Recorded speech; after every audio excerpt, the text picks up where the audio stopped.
લાઠી તાલુકાના નારાયણગઢ મુકામે દસનામ ગોસ્વામી સમાજના સમૂહ લગ્નોત્સવમાં 11 દંપતીઓએ પ્રભુતામાં પગલાં માંડ્યા.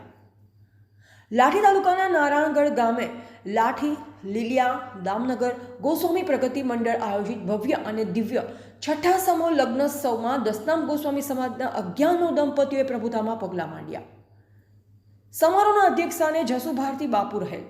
આ સમૂહ લગ્નોત્સવમાં મુખ્ય દાતા સ્વર્ગીય મોહનભાઈ પરમારના પરિવારજનો રહેલ, જેમાં રામદેવભાઈ પરમાર પ્રમુખ નારાયણગઢ સેવા સહકારી મંડળી, મંત્રી ગુજરાત નાળોદા રાજપૂત સમાજ, Manubhai K Parmar sarpanch Narayangadh gram panchayat, Harshadbhai Parmar vice chairman Damnagar marketing yard તેમજ પરમાર પરિવારના અશોકભાઈ, જોરસીભાઈ, રમેશભાઈ, મહેન્દ્રસિંહ, મહાવીરભાઈ, ભરતભાઈ, ગણેશભાઈ, વિક્રમભાઈ રહેલ.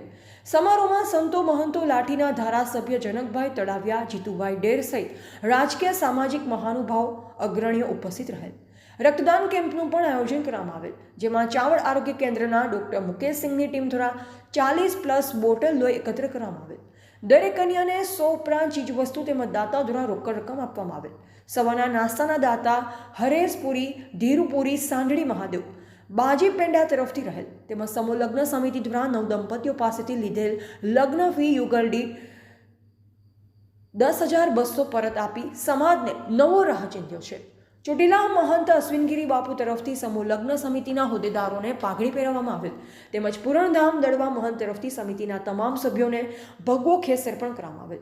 સમારોહનું સંચાલન પંકજગીરી, ડોક્ટર કલ્પેશગીરી અને હરેશગીરી દ્વારા કરવામાં આવેલ, એમ સમિતિના સહઘાચાનજી અને પત્રકાર મહેશગીરી ગોસ્વામીની યાદીમાં જણાવેલ છે.